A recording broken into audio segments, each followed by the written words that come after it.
HIMARS shatters Russian advance at Pokrovsk. You heard that right. It is Saturday, January 31st, 2026, and if you thought the winter freeze would, slow things down on the Eastern Front, think again. Today hasn't just been another day of fighting. This is looking like a pivotal moment in the entire winter campaign. Before we jump into the chaos, a quick heads up. If you want to stay ahead of the curve, make sure you subscribe to Defense Reports. It's your go-to source for timely, in-depth military and defense reports. You really don't want to miss what's coming next. I'm Alex. Join me with Arya in the latest by Defense Report for a sharp, no-nonsense breakdown of the latest in global defense news, military technology, and strategic developments. And today we're going to cover the catastrophic failure of a massive Russian mechanized assault on the village of Hryshyne, just northwest of Pokrovsk, and what this victory tells us about the future of the war. It is a fascinating and, frankly, a brutal situation. We're looking at a collision between high-tech, agile defense and what just looks like, mechanized desperation. And what makes this deep dive so essential is that we're going to uncover a redemption arc that honestly sounds like a movie script. We have a Ukrainian brigade that went from total chaos, we're talking hundreds of desertions, to becoming the heroes of the hour.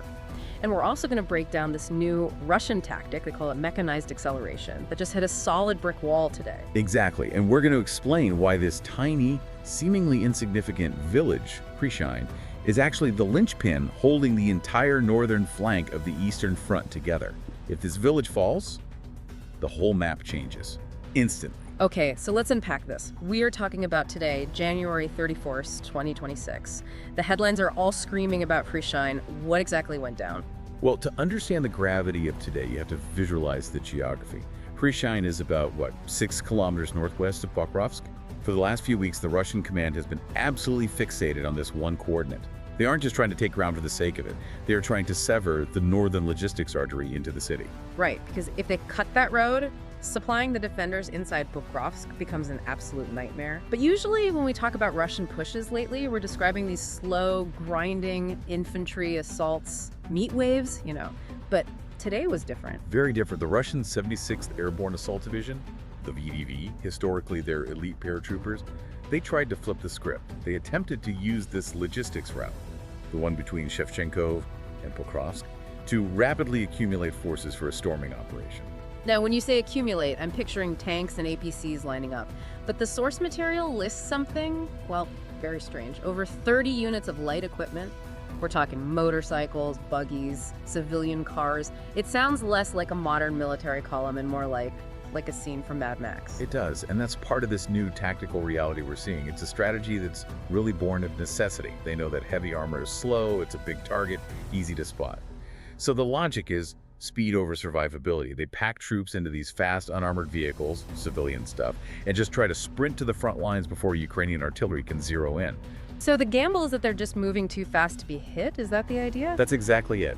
They're betting that the sensor-to-shooter loop, the time it takes for a Ukrainian drone to spot them and for a gunner to fire, is slower than a motorcycle doing, say, 80 kilometers an hour. But that bet did not pay off today. Not at all. And this is where the Ukrainian 7th Rapid Response Corps comes in. They detected this buildup almost immediately.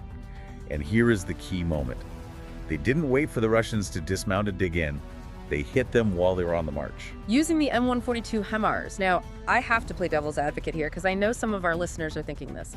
HIMARS rockets, specifically the GMLRS, are high-value precision assets. They're expensive. Using them on a scattered column of buggies and motorcycles, isn't that a massive waste of resources? That is the million-dollar question, quite literally. And on paper, it does look like overkill. But you have to understand the difficulty of what they actually achieved. Hitting a moving target, a buggy weaving down a road with a GPS-guided rocket, isn't like playing a video game. It requires incredible real-time data integration. You need the drone feed to update the target coordinates instantly, and the rocket has to adjust its trajectory in flight. So the fact that they took the shot means they were confident they wouldn't miss. Precisely. And it tells us that the target density was high enough to warrant it. Those vehicles weren't empty. They were packed with assault troops. The Ukrainian command decided that stopping this buildup before it reached the trenches was worth the cost of the rockets. They shattered the column before it could even form up. That is just terrifying efficiency. But the Russians didn't stop there, right? Even after that light column was decimated, they still tried to push into the village itself. Yes. It seems the command was already committed. After the light column failed, They launched a desperate, mechanized assault directly on Hryshyne, using actual armored vehicles. It's as if they decided that since speed didn't work, they'd just try brute force. And how did that go for them? It was a complete disaster. Ukrainian defenders destroyed 2 armored vehicles almost immediately. The third vehicle, it literally turned around and fled the battlefield. It actually retreated. We don't hear that often with these storming units. It ran. Over 10 Russian soldiers were confirmed killed in that immediate engagement, and Ukrainian forces are, as we speak, conducting search and destroy ops to clear out any stragglers. Incredible. You have this massive buildup, this elite airborne division, and they get dismantled before they can even get a foothold. And that is why this matters so much. Hryshyne protects that northern flank. The fact that the 7th Rapid Response Corps and the local brigades could shatter such a concentrated formation proves that the Ukrainian defense in Pokrovsk isn't just holding on, it's lethal. It's a dynamic, reactive system. That brings us to the tactics then. We've been hearing a lot about infiltration for months. Why the sudden shift back to vehicles? It's an evolution born of failure. Yeah. I mean, if we look at the last few months leading up to today, the Russian tactics have been entirely about infiltration. They've been using the bad weather, the fog, the rain, the snow we've had this winter to hide from Ukrainian drones. Right, sending in those small groups, 2 or 3 guys at a time. Exactly, using civilian Bukhanka vans or ATVs to zip across open fields. The goal was to just seep into residential areas like water and then group up. Yeah. But it's slow. It's so attritional. You lose men for every single meter of ground. And frankly, it just wasn't working fast enough for the Kremlin's timeline. So today's shift back to a mechanized attack, sending in the armor, trying to smash through, it's a sign of impatience. Impatience or, maybe desperation. They realized the slow creep wasn't going to take Pokrovsk before spring, so they tried to accelerate. They hit a brick wall. And that brick wall is what the 7th Rapid Response Corps calls Tech Airborne. Now, I love a good buzzword, but let's break that down. What does Tech Airborne actually mean on the ground? It is about the integration of different branches into one cohesive kill chain. They've established a specific drone coordination center. It's not just a few guys in a trench flying commercial Mavics. This center unifies the feeds from reconnaissance drones and instantly relays that data to artillery, to heavy rockets like HIMARS, and to the infantry on the ground. So it just cuts down the lag time. A drone sees a buggy and the artillery knows about it 5 seconds later, not 5 minutes later. Much faster than that, ideally. It's almost instantaneous data sharing. But there's another layer to this defense that really stood out in the reports today: remote mining. Oh, this was so cool. Explain this, because I think people imagine soldiers running out into the road to bury mines by hand. No, this is artillery-delivered denial. The Ukrainian forces use systems like the US-supplied RAM shells that fire a projectile over the enemy. The shell bursts in the air and scatters anti-tank mines over a huge area. Today, they mined the Russian logistics routes 5 kilometers away from the city.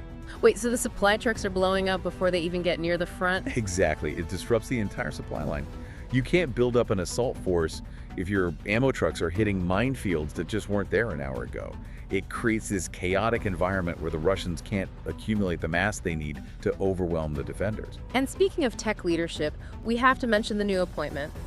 On January 25th, Serhiy Bezkrasnov, known as Flash, was appointed as an advisor to the Ministry of Defense. That is a huge signal.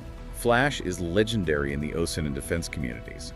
His expertise is specifically in radio and electronic warfare, or EW. Bringing him into the ministry isn't a political move, it's a technical one. It means Ukraine is doubling down on winning the electromagnetic spectrum battle. Right, if you jam their drones, they can't see you. If you protect your own frequencies, you can see them. Exactly. It's the invisible war that dictates the physical war. It's high-tech defense versus mechanized desperation. But, and here is where it gets really interesting, all this tech is being wielded by human beings. And the unit defending Hryshyne today, they have quite a backstory. They certainly do. We're talking about the 155th Mechanized Brigade. Now, if you were following the war closely last year, that name might ring a bell, but for all the wrong reasons. Unfortunately, yes. This brigade was, to put it mildly, maligned. They suffered from severe command issues, just chaos in the ranks. There were credible reports of 1,700 desertions before the brigade had even fired a shot in earnest earlier in the war. 1,700? That's catastrophic. That's not just a bad day, that's a completely broken unit. How do you even come back from that? You don't just give a speech. Commander-in-Chief Syrskyi took direct action. He didn't just disband them, which would have been the easy choice. He sent a high-level commission led by Volodymyr Shvedyuk and Alexander Seletsky, to completely reform the unit. They operated under Syrsky's direct authority to purge the incompetent leadership and rebuild the structure from the ground up. So it was a total overhaul. A top-to-bottom reset. And just look at them today. The reports explicitly say the 155th is now covered in glory. They are the ones standing unyielding at Pokrovsk. They are the ones who repelled that armored assault on Hryshyne today. It really is a classic underdog story. From most likely to fail to holding the most critical flank on the entire front, it just highlights that leadership and morale can turn things around, even in the worst conditions. It does. And if we contrast that with the unit they were fighting today, the Russian 76th Airborne, The VDV, the supposed elite. the sources paint a very grim picture of their current state. They're exhausted. They are reportedly forcing poorly trained reservists to do the most dangerous jobs demining fields with their feet, running supplies in those buggies, just to save their elite contract soldiers for the urban combat. So they're feeding the new guys into the meat grinder just to protect their core. That's incredibly cynical. It is, but it's also a sign of a manpower crisis. They can't afford to lose their specialists. But the cost is still staggering. Theater-wide, just in the last 24 hours leading up to January 31st, 3,310 Russian soldiers were eliminated. 1,300 in one day. One day. And if you look back at November 2025, over 1,200 were killed or wounded just in the Pokrovsk area alone. It's unsustainable, yet they keep pushing. So we have a redeemed Ukrainian brigade holding firm against an exhausted Russian elite unit taking massive casualties. But let's zoom out, because if you look at some maps online or listen to the Russian propaganda channels, you'd think Pokrovsk was already surrounded. And that is just categorically false. Let's clarify the map for everyone listening. Pokrovsk is not surrounded. Okay, so what is the actual situation on the ground? Ukraine still holds the northern part of the city. The logistics routes to Myrnarad, the Twin City to the east, are difficult, yes, but they are open. And we keep hearing about this kill zone. What does that look like? It's a zone of about 15 to 20 kilometers around the city where Ukrainian drone dominance is absolute. This is what makes the Russian accumulation so hard. Anything that entered that 20-kilometer bubble is immediately spotted by that drone coordination center we mentioned and then hit by artillery or FPV drones. It's like an invisible shield wall. A lethal one. Yeah. And it's complicating every single move Russia tries to make. I have to ask, if they're losing 1,300 men a day and their tactics are failing, how do they keep this machine running? Where is the hardware coming from? We saw that report from The Telegraph just a couple of days ago, January 28th, about Chinese aid. And this is the troubling geopolitical layer. That report identified $10.3 billion in Chinese aid to Russia. And we aren't just talking about cash or winter coats. We're talking about CNC machines, these precision manufacturing tools that are being used to build Hryshyne missiles. So China is effectively providing the factory floor for the Russian war machine. Exactly. They are providing the industrial capacity. But, and this is the big but, even with that aid, even with the money and the machines, the progress on the ground is glacial. Right, because despite billions of dollars, they still can't take a village like Hryshyne. Precisely. Money can buy CNC machines, but it can't buy competent tactics or instant victories.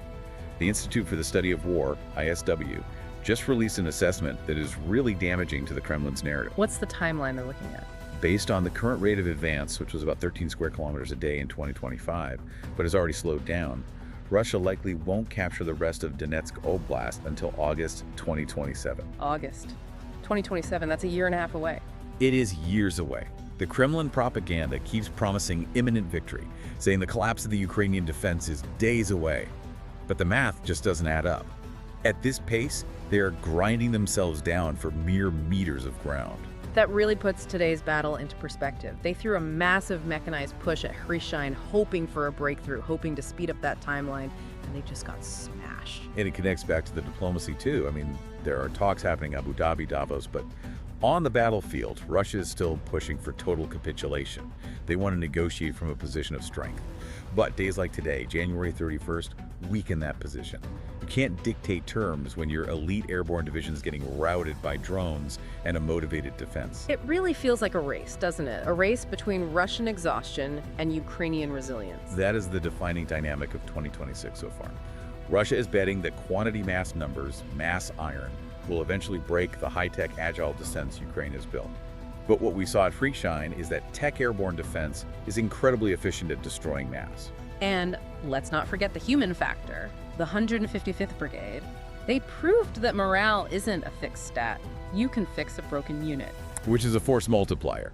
A motivated soldier with a drone and proper command support is worth 10 demoralized reservists in a buggy. So January 31st, 2026, a massive failure for Russian mechanized tactics at Hryshyne, a triumph for the 7th Rapid Response Corps and the 155th.